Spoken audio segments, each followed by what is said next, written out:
From one of the most disadvantaged and socially declining areas of Sheffield, SOAR and its volunteers have strived to improve the image through a variety of successful community large-scale projects. There has been massive unemployment in this area due to decades of the steel industry collapsing. Here we look at some of the most successful main projects that have had a big impact on improving the area. So in the introduction, our group has been looking at some of the key projects through their backgrounds, successes and failures, site visits, interviews and talks with local people and workers, criticism of the schemes, pictures, and through this we've looked at the impact, how they've affected the local area, smaller projects, and how they fit into the overall strategy. So the first area we looked at is Parsons Green and the SOAR Enterprise Zone Centre.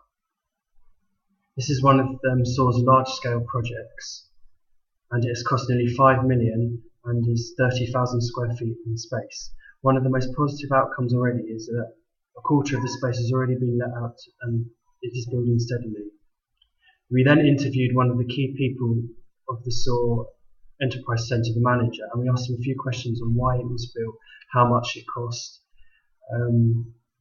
where did they get their funding from, which can be seen in the presentation.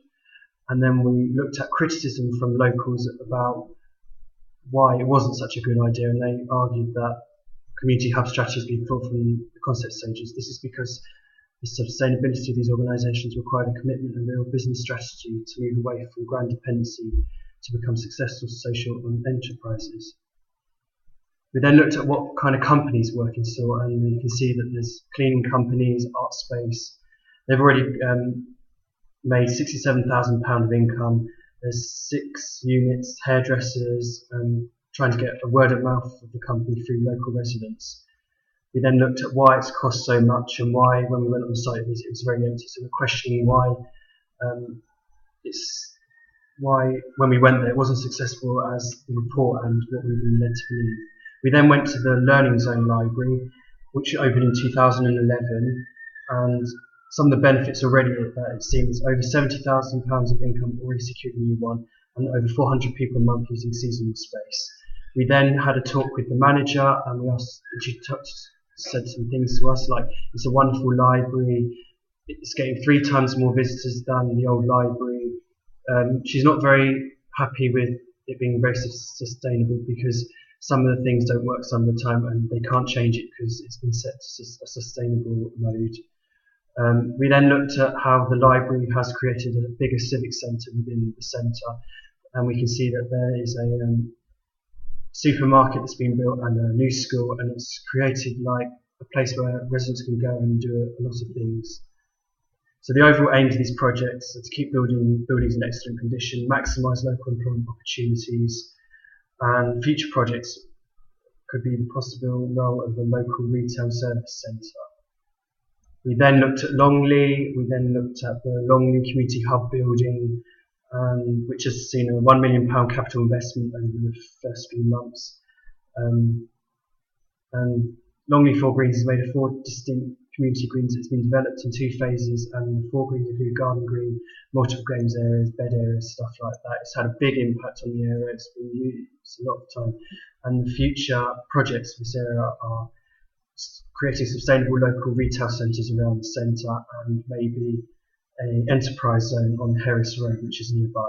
We then looked at Shirecliff Community Centre, which was built in 2007 and is a place where people come together for activities.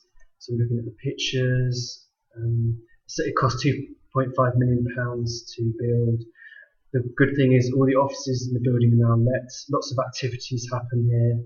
There is criticism of the centre towards local residents saying it's a lot of money, it wasn't planned well, they could have used the old school instead of building it, stuff like that.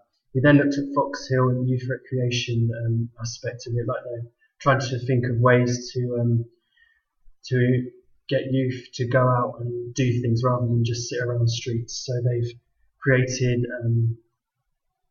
voluntary places, youth clubs, BMX places, bachelor sites. Then we looked at the Fox Hill Forum, which gets the community where local people are involved and empowered to play an active role to make a difference on the community.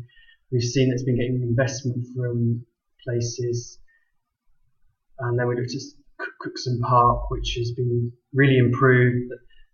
lots of skating places, and we looked at before and after, we looked at videos, and overall conclusion is it meets the strategy because it's improving the areas that they're in, and the projects have become hubs where people can come together and do stuff.